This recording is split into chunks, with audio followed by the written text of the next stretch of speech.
महादलित भूमिहीन परिवारों को जमीन पर दखलदानी अंचल पदाधिकारी एवं जिला पदाधिकारी के द्वारा नहीं देने पर होगा उग्र आंदोलन। अजीत कुमार भागलपुर सुल्तानगंज में महादलित परिवारों के भूमिहीन परिवारों के ने जमीन अंचल पदाधिकारी का चक्कर लगाने पर इन परिवारों को भूमि नहीं मिलने पर जनसंपर्क के संरक्षक अजीत कुमार के आवास पर पहुंचकर अंचलाधिकारी के द्वारा भूमि दिलाने की मांग किया गया है। इस दौरान भूमिहीन परिवारों ने बताया कि 8 से 12 साल से अंचल कार्यालय का चक्कर लगा रहे हैं, लेकिन अंचल पदाधिकारी के द्वारा जमीन दिया गया है, अंचल द्वारा रसीद भी दिया गया है, लेकिन उस ज़मीन पर हम लोगों को नहीं बसाने पर रेलवे किनारे जीवन यापन कर रहे हैं। जो जनसंपर्क के संरक्षक अजीत कुमार के पास पहुंचकर अंचल के द्वारा भूमि दिलाने की मांग किया गया है। वही जनसंपर्क के संरक्षक अजीत कुमार ने कहा कि लगातार अंचल पदाधिकारी के पास महादलित भूमिहीन परिवारों को जमीन पर दखलदानी दिलाने की मांग किया जा रहा है।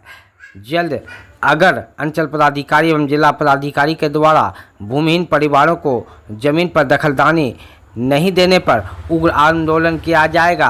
बार बार अंचल का चक्कर लगा रहे हैं भूमिहीन परिवार और इसके साथ ही जनसंपर्क संरक्षक अजीत कुमार भी अंचल पदाधिकारी के साथ बातचीत करने पर भी उन लोगों को भूमिहीन परिवारों महादलित के भूमिहीन परिवारों को जमीन नहीं देने पर अब उग्र आंदोलन की बात कही है। इस दौरान क्या कहा जनसंपर्क के संरक्षक अजीत कुमार और भूमिहीन परिवार, देखे पूरी रिपोर्ट। मुन्नी देवी, क्या समस्या है आपको? समस्या यही कि रहने का कोई व्यवस्था नहीं हमको लोग को। इतना आदमी को बलट रहा है और रेलवे पर रह करके। कितना आदमी आप लोग?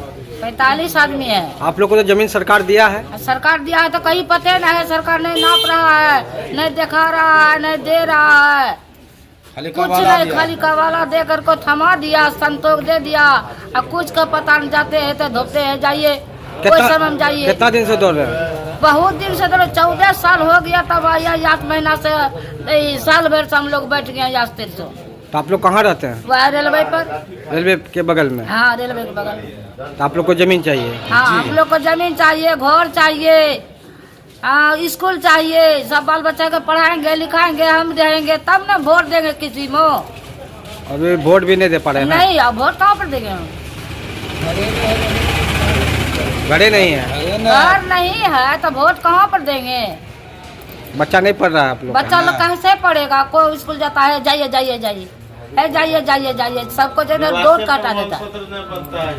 जो प्रशासन का रवैया है और जो मेरा अनुभव रहा है विशेषकर भूमिहीनों के संबंध में, वह बिल्कुल क्या कहते हैं कि नकारा साबित हुई है प्रशासन, और बार बार नकारा साबित हुई है। आज भी जब भूमिहीन प्रतिदिन 5-10 भूमिहीन मेरे पास आ ही जाते हैं कि हमको ज़मीन मिली हुई है, दखल करवा दीजिए। और मैंने कई बार अंचलाधिकारी से भी कहा है, और इसी पर जब बड़ा आंदोलन खड़ा हो जाता है तो सरकार खिलाफ में खड़ी हो जाती है और कहने लगती है कि आप गलत कर रहे हैं। तो भैया तुम मेरा प्रशासन से भी, जिलाधिकारी से भी और जो प्रभारी मंत्री भी हैं उनसे भी यह आग्रह होगा कि समय रहते आप चेत जाइए और इन भूमिहीनों को बसाइए। आप तत्कालीन प्रभारी मंत्री ने भी और चंचल कुमार ने भी कहा था कि हम मिशन मोड में भूमिहीनों को बसाएंगे। 8 साल हो गए इस बात को हुए, लेकिन आज भी कुछ भूमिहीन दर बदर ठोकरें खा रहे हैं। मैं सरकार को चेताना चाहता हूं, जिला प्रशासन को चेताना चाहता हूं कि अगर आपने इन भूमिहीनों को बसाने का काम नहीं किया तो मैं सारे भूमिहीनों को आह्वान करके, इकट्ठा करके पुनः एक बड़ा आंदोलन खड़ा कर दूंगा।